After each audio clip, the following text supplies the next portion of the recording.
মসজিদের ইমামের ৫,০০০ টাকা বেতন। সেই ৫,০০০ টাকা বেতনের ইমাম সাহেবকে নিয়োগ দেওয়ার আগে পা থেকে মাথা পর্যন্ত পরীক্ষা করেন। হাতে নখ আছে কিনা, দাড়ি কাটে কিনা, মাথায় টুপি পরে কিনা, রাসূলের সুন্নত মানে কিনা, চুলচেরা বিশ্লেষণ করেন। অথচ যে নেতাকে ৫ বছরের জন্য ক্ষমতায় বসান, যে নেতা ৫ বছরের জন্য আপনাদের প্রতিনিধিত্ব করে, সেই নেতার হাতে ক্ষমতা দেওয়ার আগে ৫ বার ভাবেন না। সেই নেতাকে নির্দ্বিধায় কোনো যাচাই বাছাই ছাড়া ক্ষমতায় বসাইয়ে দেন একটা ভোটের মাধ্যমে। কি মনে করছেন ভোট একটা সহজ বিষয়? ভোট কেন্দ্রে গেলেন আর ভোট দিলেন, ঝামেলা শেষ।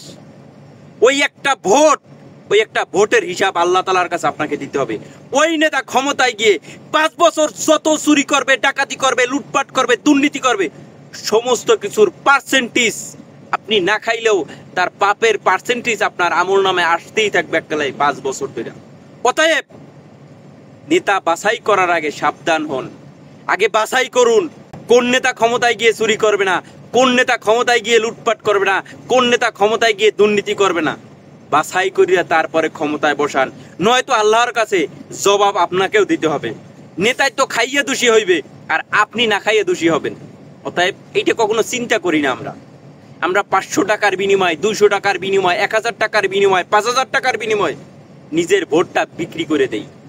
অথচ চিন্তা করি না যে নেতাকে আমি ভোট দিয়ে ক্ষমতায় নিচ্ছি, যে নেতাকে ভোট দিয়ে আমি ক্ষমতায় যাইতে সাহায্য করতেছি, সেই নেতা সৎ কিনা, সেই নেতা যোগ্য কিনা, সেই নেতা সমাজটাকে পরিবর্তন করবে কিনা, নাকি শুধুমাত্র নিজের স্বার্থ দেখবে, নিজের ফ্যামিলি গুছাবে, নিজের আখের গুছাবে, এইগুলো আমরা চিন্তা করি না। হায় আফসোস, ৫,০০০ টাকা ইমামের বেলায় আমরা বিচারক, আর ৫ বছরের জন্য একজনের হাতে ক্ষমতা তুলে দেই, তখন আমরা বিচারক হইতে ভুলে যাই। তখন আমরা বলি নেতা আছে যেখানে, আমরা আছি সেখানে।